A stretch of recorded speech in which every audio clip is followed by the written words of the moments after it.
Ini yang dimuliakan.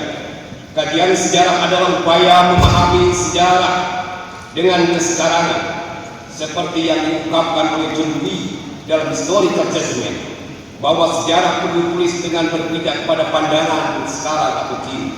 Hal ini karena sejarah lebih dari sekedar kronik atau masa kini dan masa lalu, namun dalam sejarah juga terkandung pikiran yang hidup dari dan tentang masa lampau. Dalam hubungan itu juga biografi atau penulisan sejarah bukan saja mencari kebenaran masa lalu, bukan hanya mencari kebenaran masa lalu, was the past is right, akan tetapi berdasarkan itu memperbandingkannya dengan masa kini. Dalam perspektif sejarah Islam kawasan menunjukkan bahwa berbagai kawasan dunia ini telah lama terjalin hubungan dalam berbagai bidang politik, kebudayaan, perdagangan, pendidikan dan seterusnya. Kawasan Asia Tenggara misalnya, atau yang kita kenal dengan Nusantara atau kini Indonesia, telah lama menjalin hubungan dengan dunia luar dan dikenal bangsa-bangsa lain sebagai bangsa yang berbudaya atau berperadaban, bukan tanpa celana dan baju. Bahkan bangsa Mesir dan Firaun, bangsa Yunani dan para penulisnya sudah mengenal tanah kita, tanah Nusantara. Orang-orang Mesir menyebutnya sebagai pemasok rempah-rempah, bangsa Yunani sebagai negeri perak. Sebut saja Claudius Ptolemaeus dalam bukunya Geografia, sebuah buku yang berisi catatan tentang dunia yang dikenal pada saat itu, yang ditulis kira-kira 150 Masehi. Ia menyebutkan ada sebuah negeri bernama Algif berada di bagian barat pulau bernama Labido, mungkin dari bahasa Sawali, yang kemudian dikaitkan dengan pulau Jawa Delipa atau Jawa Delipa. Dalam bahasa Yunani, Arif berarti perak. Pada sekitar ketika Ptolemeus merilis Geografia, beri kerajaan bernama Salaka Negara di bagian barat Jawa. Kata Salaka dalam bahasa Sunda artinya perak. Orang Tiongkok klasik zaman dinasti Han menyebut Yetiong untuk sebuah negara di Asia Tenggara. Yetiong adalah turunan Yunani dari Sanskrit atau Jawa Delipa. Beberapa kali menyebut Yetiong adalah kerajaan Salaka Negara yang didirikan pada 655 sebelum Masehi. Nama rajanya adalah Tiopian, salinan bunyi dari kata Sanskrit Dewa Varman yang dibaca Dewa Varman. Hadirin yang dimuliakan, dikatakan oleh founder dalam Great Society bahwa dalam abad ke-4 Masehi antara Arab Timur Tengah dan Tiongkok telah terjalin hubungan dagang dan politik. Para pedagang Arab bersama utusan diplomasinya sebelum menuju ke negeri Tiongkok untuk menjalin singgah di beberapa pelabuhan Nusantara untuk menunggu angin yang mengantarkan kapal-kapalnya ke negeri Tiongkok. Dari empat histori ini menunjukkan bahwa Indonesia dan Nusantara pada masa itu merupakan kawasan geografis strategis yang menghubungkan dua kawasan barat dan timur. Dengan demikian bangsa Indonesia dan Nusantara secara otomatis telah melakukan hubungan dagang dan politik dengan bangsa-bangsa di kawasan tersebut. Jalinan hubungan bangsa Indonesia dan Nusantara tidak hanya dengan kawasan timur dan barat, tetapi juga dengan bangsa-bangsa di Pasifik Selatan.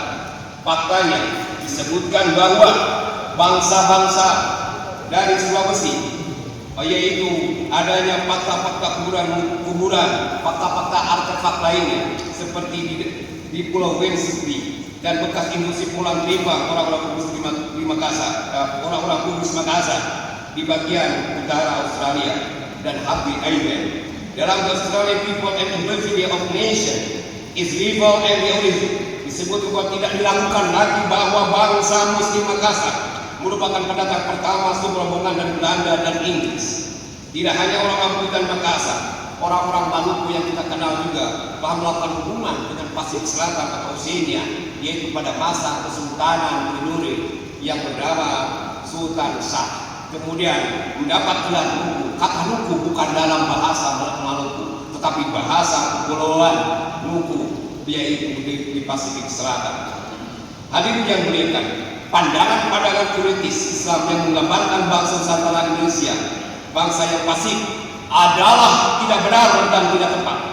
Dalam konteks sejarah masuk Islam misalnya, disuguhkan teori-teori India, Arab, Persia, Tiongkok, Turki dan sebagainya. Teori-teori secara tidak langsung menyatakan Islam didatangkan dari luar. Jika kita meyakini bahwa nenek moyang kita adalah pelaut yang tangguh, mengapa tidak memiliki keyakinan bahwa nenek moyang kita juga sering menjelajahi kawasan Arab tempat agama Islam itu Sumber-sumber lokal menunjukkan bagi kami juga dibawa oleh para mubalik asal Nusantara. Sebut saja cerita sejarah Rakyat Sancang, putra Raja Kertawarman dan Kertanegara yang hidup sekitar tahun 500 Masehi. Ia dikenal sebagai sahabat Nabi Sallallahu Alaihi Wasallam dan penduduk Ahlul Bait. Begitu juga cerita sejarah seorang raja dari Sarangi yang beri putusan ke Madinah untuk bertemu Nabi Sallallahu Alaihi Wasallam. Karam Mukaufanian, sarjana asal Armenia, meneliti Tofini di kawasan India dan naskah berbahasa Armenia, sangat yakin bahwa yang dimaksud dengan Sarangi itu adalah Swarnadipa, yaitu Pulau Emas atau Sumatera.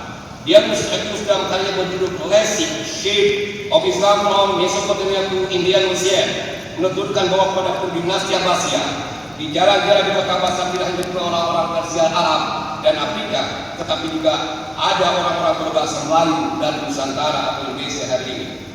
Hadirin yang dimuliakan, berdasarkan uraian singkat tersebut menunjukkan bahwa Sultan Islam kawasan bukan hanya memberikan informasi tentang sejarah sosial budaya dan politik sebuah kawasan, juga memberikan informasi tentang hubungan dan kerjasama luar negeri bangsa kita dengan bangsa di berbagai kawasan dalam kurun yang begitu panjang.